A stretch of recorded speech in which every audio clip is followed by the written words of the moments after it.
Welcome to the third module of the course. And in this third module, we will focus on the applications of 3D printing in the strategic and core sectors. So, the course content is going to look something like this. First, we will be talking about the strategic and core sectors which are actually using 3D printing at multiple levels, whether it be at prototype level or be at batch production level or other purposes. Then we will go into each of these strategic core sectors and talk about specific applications of 3D printing in these particular sectors. We will start with aerospace and defense. Then we will talk about applications in the automotive sector. Then we will jump to medical sector. And towards the end of the module, we will cover energy sector. So we will all try to understand why all these sectors are using 3D printing and what is so unique about all these case studies that we will be discussing.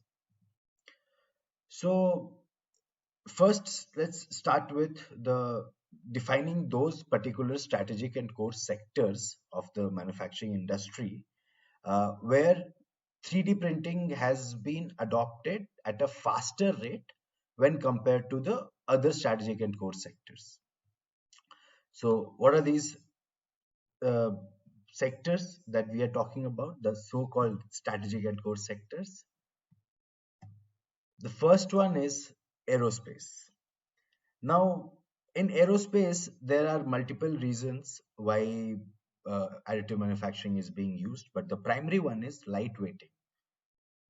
Basically, aerospace always prefers a lightweight design, keeping the factor of safety of the part maintained. If we can provide them with an option to lightweight the components but having the same stiffness, then that is the best kind of solution for aerospace, and additive manufacturing promises that for aerospace industry. Now, apart from this, aerospace aero engines where the hot section is there and the temperatures can go up to 3000 degrees Celsius, those particular areas uh, also require some components made of specific alloys, and it is easier to manufacture such alloys through additive manufacturing. Then when we talk about polymer, there are a lot of spare parts management that happens in the aerospace sector using both polymer and metal 3D printing. Then the next sector is healthcare. Now, healthcare is uh, the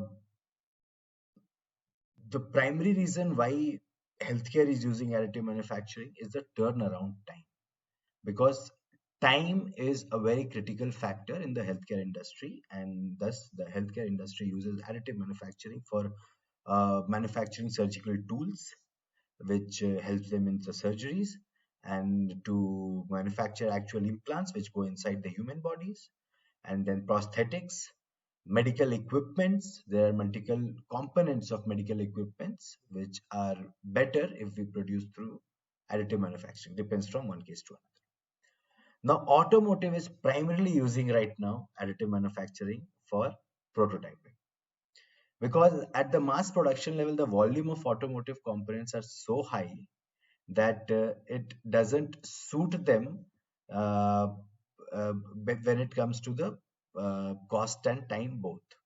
But at prototyping level, since the quantity required is very low, comparatively very low, in 10 to 100 numbers might be required only. At that time, automotive prefers using additive manufacturing because of the uh, quick turnaround time. Then customization, you can do a lot of customization on your cars. We will discuss a few case studies related to that also. Now, one interesting thing is that automotive also values weight reduction a lot. That's why for weight reduction, additive manufacturing is being used in automotive as well. Then die mold sector.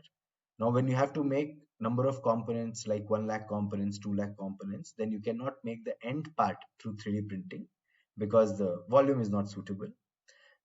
Hence, you try to add the benefits of 3D printing by manufacturing the die and molds which will make the end components.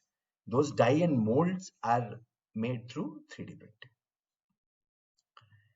Then we have general engineering. Now, general engineering is a very wide arena, but for example, any SPM you required, any machinery you require, that comes under general engineering. And then your normal engineering works basically. And in this regard, whenever you have to create a prototype, additive manufacturing is definitely the best solution. Then function integration, combining multiple parts together and achieving multiple functions from the same part, and how it is done, that we will see in the case studies.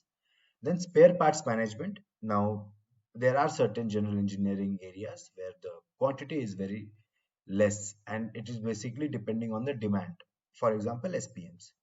So if we are catering to that area, additive manufacturing can help in maintaining a digital library and producing components on demand. Then, uh, last but not the least, energy sector. Now, what energy sector, where energy sector allows us to incorporate additive manufacturing is largely spare parts management, because the spare parts requirement for the energy sector is quite high, and it involves enormous amounts of budgets.